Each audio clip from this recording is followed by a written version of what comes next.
So we were discussing exception handling, that exception handling is used to handle runtime errors.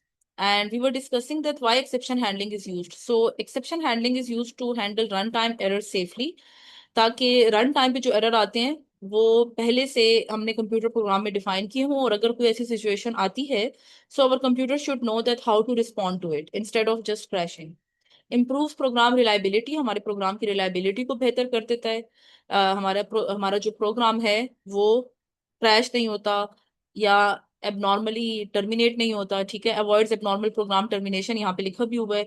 And makes debugging easier, debugging means गलतियां निकालना। तो हमारे लिए programme से जो syntax error में मिस्टेक्स होती हैं वो तो हम निकाल लेते हैं, लेकिन जो लॉजिकल एरर्स होते हैं या जो रन टाइम एरर्स होते हैं उसका हमें पता नहीं चलता जब तक प्रोग्राम रन ना हो।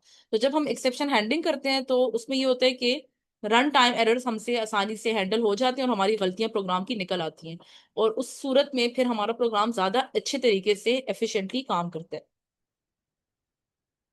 अब इसमें कुछ टाइप्स ऑफ एक्सेप्शंस आ जाती हैं, जिसमें नंबर वन है built in exceptions. Built in exceptions का मतलब है कि ये तो कुछ एक्सेप्शंस ऐसी हैं जो पहले से मौजूद हैं हमारी प्रोग्रामिंग लैंग्वेज में, जो प्रोग्रामर्स ने पहले से डिफाइन की हुई हैं। फिर हमारे पास आती हैं यूजर डिफाइंड एक्सेप्शंस, यानी ऐसी एक्सेप्शंस जो प्रोग्रामर जो एक प्रोग्राम लिख रहा है या वो एक नया कोई सॉफ्टवेयर बना रहा है, उसके लिए अगर वो कोडिंग कर रहा है तो वो अपनी जो एक्सेप्शंस देगा उसको वो यूजर डिफाइंड एक्सेप्शंस कहते हैं, ठीक है। और इसके अलावा कुछ मल्टीपल एक्सेप्शंस भी होती हैं, जिसमें हमारे पास एक एग्जांपल आ जाती है डिवाइड बाय जीरो, जो मैं प्रीवियस उसमें लेक्चर में डिफाइन कर चुकी हूँ कि किस तरीके से जब हम डिवाइड बाय जीरो करते हैं तो प्रोग्राम हमारा बजाय इसके कि क्रैश हो जाए, हम एक एरर मैसेज थ्रो कर सकते हैं, और वो एक मैसेज डिस्प्ले हो सकता है कि नंबर जीरो नहीं होना चाहिए डिवाइड में, ठीक है। अब बिल्ट इन एक्सेप्शंस में एक तो डिवाइड बाय जीरो भी आ जाता है, और एक आ जाता है अरे इंडेक्स एरर। अब डिवाइड बाय जीरो वही बात कि अगर कंप्यूटर यूजर से दो नंबर्स एज एन इनपुट ले रहे हैं और उन दोनों नंबर्स को डिवाइड करना है, तो हमने ये देखना होगा, ये चेक लगाना होगा उसमें कि जो सेकंड इंटीजर है जिसमें हम उसको डिवाइड कर रहे हैं, जो डिनोमिनेटर में आता है, वो जीरो नहीं होना चाहिए।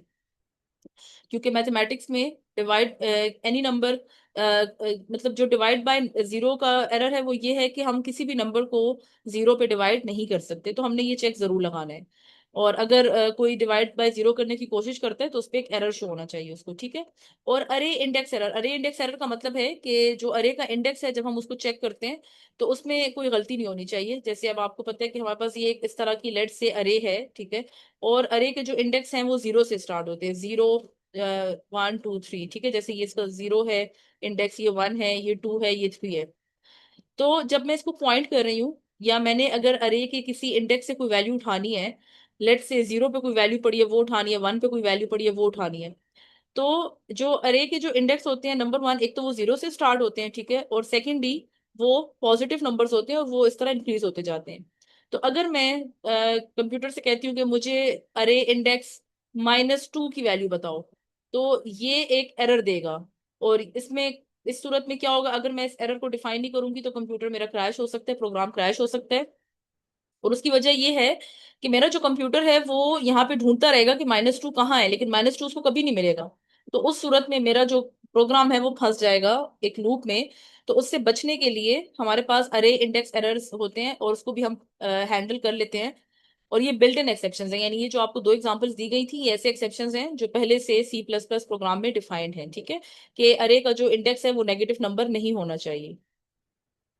फिर उसके बाद हमारे पास आता है सेकेंड वाली कैटेगरी, यूजर डिफाइंड एक्सेप्शंस। तो ये जो यूजर डिफाइंड एक्सेप्शंस होते हैं ये प्रोग्रामर्स खुद क्रिएट करते हैं जब वो क्लासेस बना रहे होते हैं या वो जब थ्रो का कीवर्ड यूज करते हैं, और क्योंकि उनको पता होता है कि हमारे इस प्रोग्राम के दौरान यूजर जो है ये इनपुट दे सकता है जो कि एरर में रिजल्ट करेगा।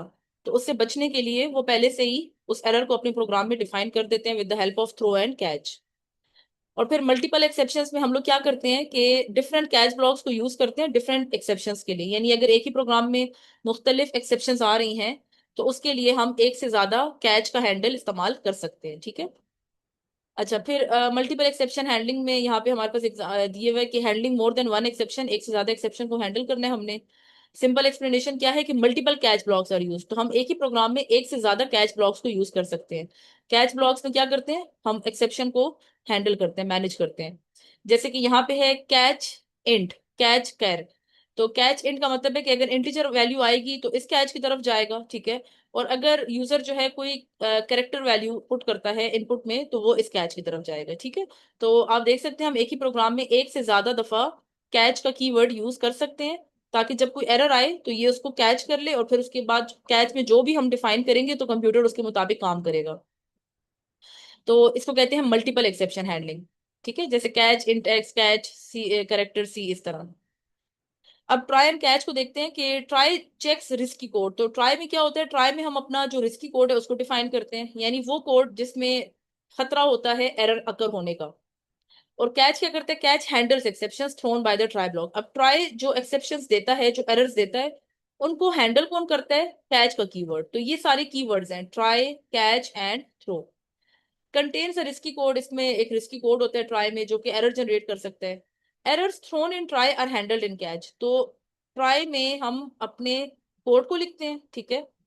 थ्रो में वो एरर जो है या वैल्यू जो है उसको थ्रो करता है कैच की तरफ, और कैच में हम बताते हैं कि इसको किस तरीके से हैंडल करना है, ठीक है। तो इसका सिंटेक्स होता है ट्राई, और उसके आगे हम कोड लिख देते हैं ब्रेसेस में, और कैच जो भी हमने कैच करना है फिर उसका हम यहाँ पे डिफाइन करते हैं। So try contains the risky code, इसमें रिस्की कोड होता है, and catch contain handles the exception, और कैच जो है वो एक्सेप्शन को हैंडल करता है। अच्छा, अब इसके फायदे क्या हैं कि अच्छे तरीके से एरर हैंडलिंग हो जाती है, हमारा प्रोग्राम ज्यादा रिलायबल हो जाता है, पायदार हो जाता है, उसके क्रैशेस के चांसेस कम हो जाते हैं। जैसे ट्राई में मैंने अपना कोड लिख दिया कि इंट एक्स, मैं कह रही हूँ कि 10/0। अब देखिए यहाँ पे मैंने जानबूझ के एरर दिया हुआ है, ठीक है। मैं अपने कंप्यूटर को बता रही हूँ कि ये कोड है कि एक नंबर जो है 0 पे डिवाइड हो रहा है। तो अगर यूजर ये इस तरह का कोड एंटर करता है 10/0 या कोई भी नंबर डिवाइड बाय 0, तो मैंने अपना जो रिस्की कोड है जिसमें मुझे खतरा है कि इसमें एरर आ सकता है उसको मैंने ट्राई वाले ब्लॉक में डाल दिया। और जब ये आएगा, जब इस तरह का कोड एग्जीक्यूट होगा या जब यूजर ऐसी वैल्यू देगा कि जो 0 पे डिवाइड हो रही है कोई भी नंबर, तो फिर यूजर जो है या कंप्यूटर जो है वो ट्राई से जाएगा कैच की तरफ। और कैच में हमने उसका हल बताया हुआ है, और उसका हल क्या है कि सी आउट एक मैसेज प्रिंट कर रहा है, एरर। तो बजाय इसके कि प्रोग्राम क्रैश हो जाए या हमें कोई सवाल जवाब ना दे, तो हम बेहतर ये है कि एक मैसेज डिस्प्ले कर दें। तो मैसेज हम डिस्प्ले कर देते हैं एरर। तो इससे यूजर को ये पता चल जाएगा कि अच्छा, मैंने यहाँ पे 0 की वैल्यू पुट नहीं करनी डिवाइड में, यहाँ पे मुझसे गलती हुई है।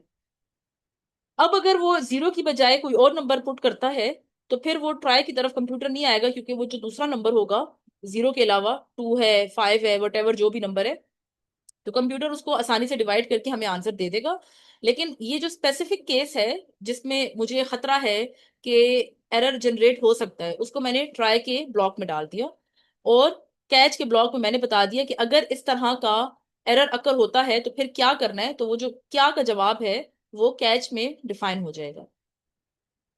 अच्छा, फिर उसके बाद आ जाते हैं हमारे पास handle any type of exception. तो कैच क्या करता है, हर तरह के एक्सेप्शंस को हैंडल कर सकता है, ठीक है। It is used when exception type is unknown.